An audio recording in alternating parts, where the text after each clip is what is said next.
ಅಂತ. ಎಷ್ಟು ದಿನದಿಂದ ಬರ್ತಿದ್ರಾ? ನಾವು ಬರ್ತಾ ಇರ್ತೀವಿ, ಹೋಗ್ತಾ ಇರ್ತೀವಿ. ಎಲ್ಲ ಒಳ್ಳೇದಾಗಿದೆ. ಒಳ್ಳೇದೇ ಆಗೋದು. ಯಾವುದು ನಮ್ಗೆ ಇದುವರೆಗೂ ತಪ್ಪಿಲ್ಲ.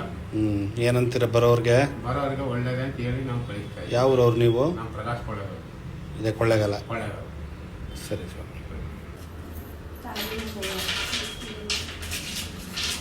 ಯಾರು